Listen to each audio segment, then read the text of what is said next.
All right, so I believe you guys were introduced to me at the first new faculty seminar. I'm Matt Jones, and I am a professor in the academic technology department. I report to Bill. And so what I wanted to go over with you guys today was basically just some pedagogy and where tech meet, essentially. So the point of today's conversation or discussion is really all about, each of you guys here are content knowledge experts in your given domain, right? That's your baby. When it comes to other areas, when you're teaching, is pedagogy, right? All of us have our different practices that we use in teaching. And then there's also technology. Now, everybody can have a different mix of those things, but my purpose here today is just to talk about kind of where technology and pedagogy meet, so that if you guys wanted to, and expose you to some tech, so that if you guys wanted to meet further down the road, we could meet and sort of help you guys figure out what you wanted to use. And I realize I'm like one of the last things standing between you and lunch. So this is kind of how today's structure is going to flow, is we'll kind of discuss, or I will define some of the pedagogical concepts, which there are 4 today. And then we'll kind of, I'll show you some tech that kind of supports those concepts. And then if you guys have ideas to share, and if we have time, you guys can share sort of some stuff that you do in the classroom and how you guys use it or how you would use it, that sort of thing, all right? So these are the 4 topic areas we're going to cover today. I'm going to go over feedback, formative assessment, reflection, and collaboration, okay? But first, everybody pull out your smartphones. And what you're going to do is you're going to text to that number I've provided that code. Join 52468. Oh, I'll provide it to you later. Basically, what you will be getting here is you'll be getting links to all the tech that I will be going over today as you go through it. Additionally, I have provided some guides for the stuff that is specifically related to Canvas, so it'll take you right to the user guides. I'll give you guys a second to do that.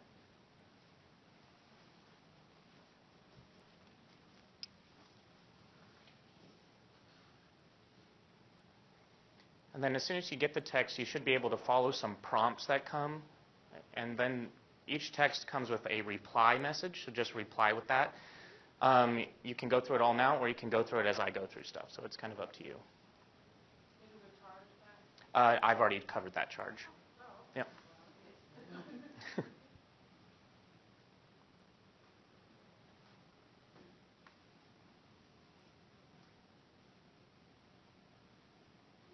Everybody getting it? Cool. All right. So the first area we talk about is feedback, right? And that's obviously, a discussion and information that's being given back and forth, not only between you and your student, but then also to your student and you, right? So what is the point of feedback? Right, when it comes to feedback, it allows the learner to sort of learn how to navigate the material that they're learning, right? Additionally, it also allows the teacher, or you guys, to gain insight into exactly how the learners are doing in your course and on the material you're teaching. And it also gives you a good idea of different patterns and areas that you need to improve, either in your teaching practice or in the activities that you have going on in your class in order to assist your learners to get through the material correctly, right? So several of the things that we have available that sort of help promote this are in Canvas. So the first one are actually discussions.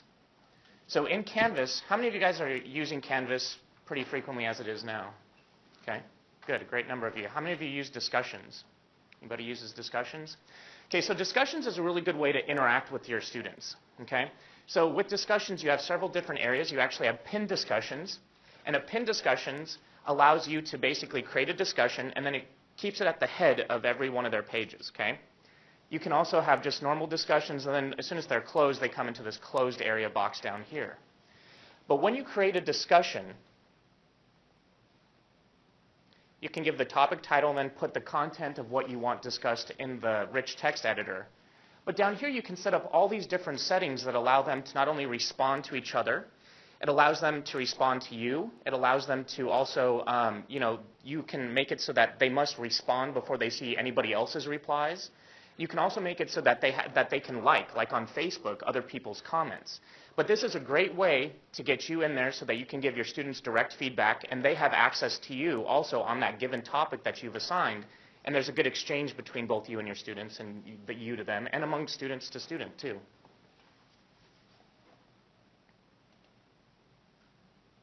All right. The other one is gradebook comments.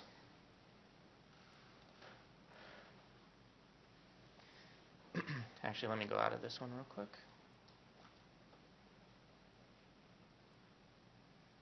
I'll go into this course. No more summer pictures or anything? Huh? No more summer pictures? Yeah, no more summer pictures. Yeah, or the beach pics, right?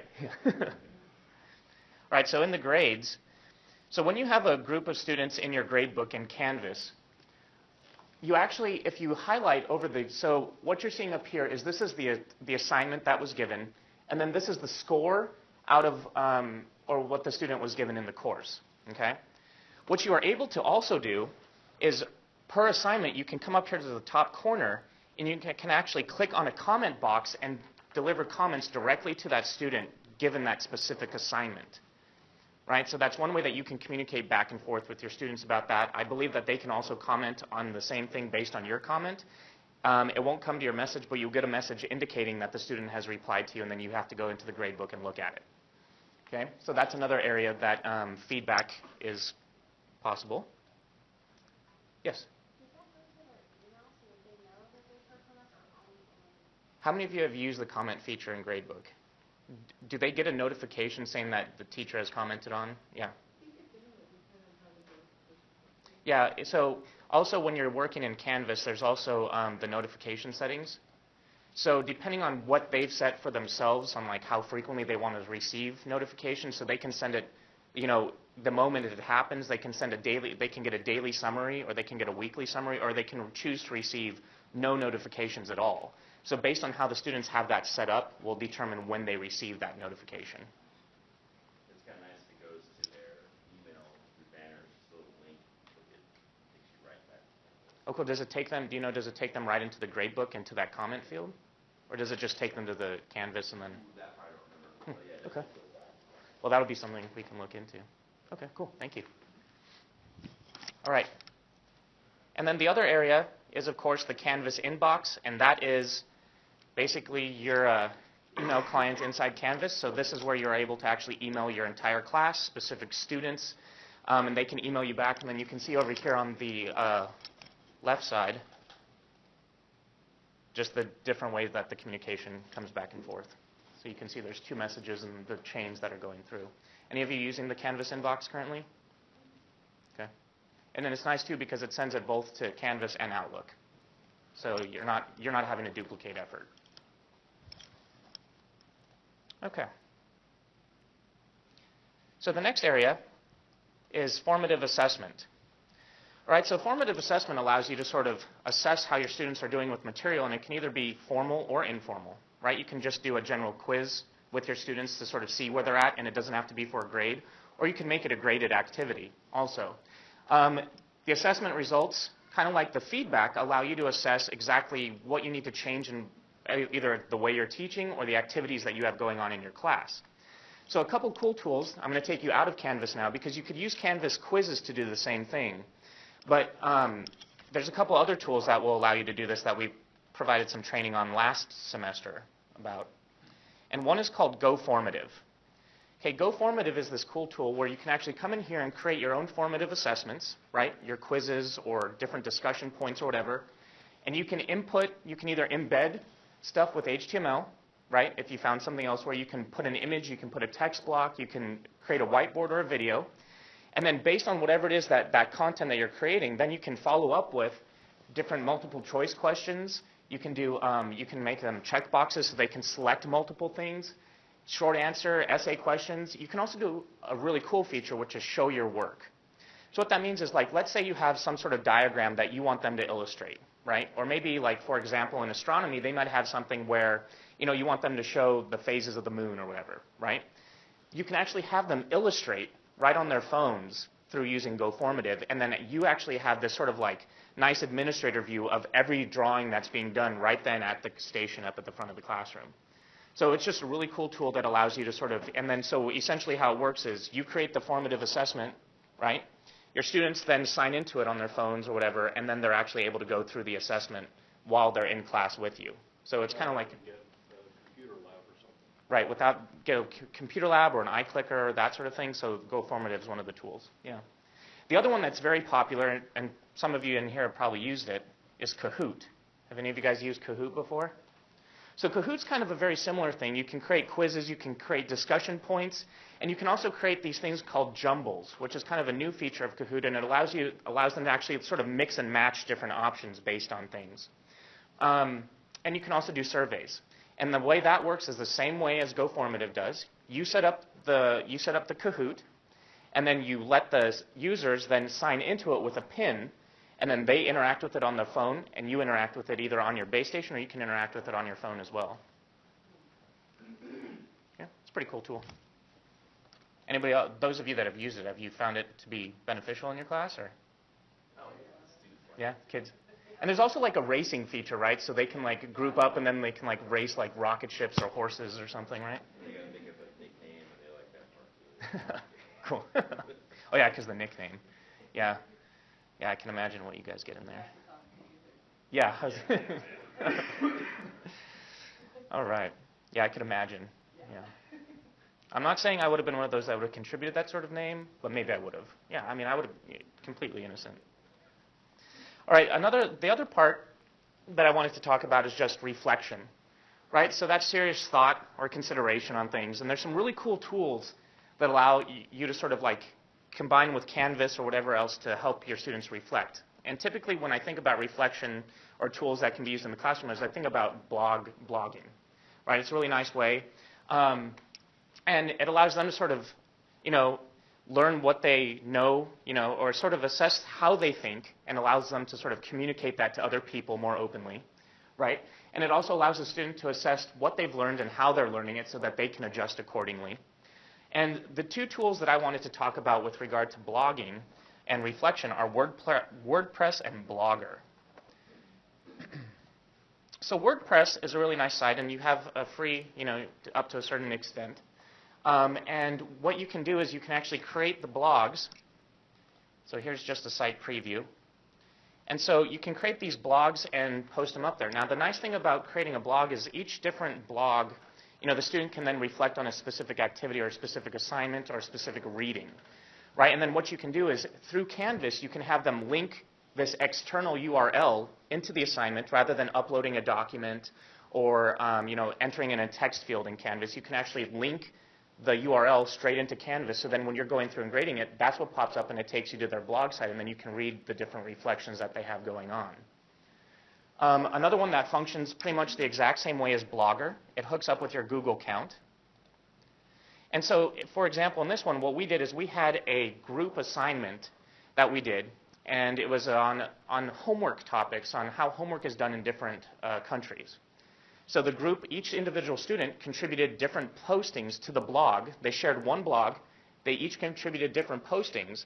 And then what we were able to go through is then go through and read each posting as if that was their submission, right? And then they were also reflecting not only on, exactly what sort of homework and what sort of expectations were in like, Switzerland or versus here, but they were kind of reflecting on how it would have affected them if they would have gone through the same thing. So blogging is a really nice tool.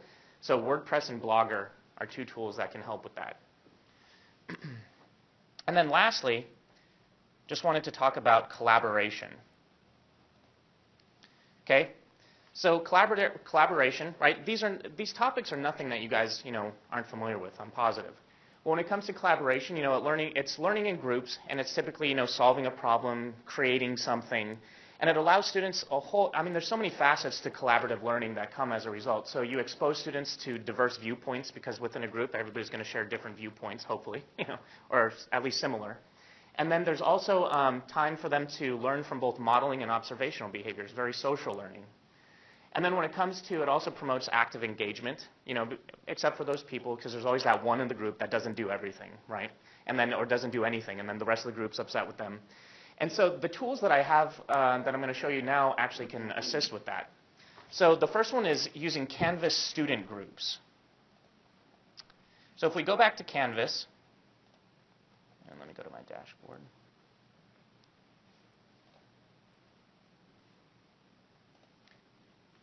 you can actually create different student groups based on who you have in your class. So you'll get your list of students. They can actually create a group set, and then you can either automatically assign it by saying, okay, based on this number of students in my class, I want 5 groups of 4 people, right? Or you can go in there and manually create it, or you could also have it so that your students can sign up for a specific group, and you can limit the number of people that can be in that group, right? So it's not like you'll end up with one group of 10 and one group of like 1 or something, right? So you can assign how many people can be in that group. And it's really nice because what this allows them to do is each group, and you can do it for an assignment, you can do it for a discussion, you cannot do it for a quiz yet, but you can do it for several different areas. It allows each student group to create essentially their own homepage, their own presence within Canvas, and then they can hold their own discussions among their smaller groups about everything that, you know, the assignment or the discussion or whatever it is that the topic that you've given them to go over. So student groups is a really nice thing in Canvas. The other one is mind mapping. And the tool that I'm presenting for mind mapping is called Poplet. It's just a web-based tool. You can sign in, and the free version allows you a certain number of mind maps that you can create. But the one I'm showing up here on the board was actually a collaborative mind map. So we started off, our teacher gave us a specific topic, right? And then it branched out into different areas, and everybody here are members of a class that signed up and were brought into this Poplet and were equally contributing to create the overall mind map. So that's Poplet. When it comes to any of these tools, if you follow that text thread that I gave you, it will present you a link to all of these tools that I presented today. If at any time you guys feel like any of these tools are something you want to learn more about or incorporate into your classroom, or if there's a tool that you've come across that you don't know how to use that you'd like to meet about, feel free to reach out, and that's what I'm here for, is to help you guys integrate that stuff. Okay? Thank you.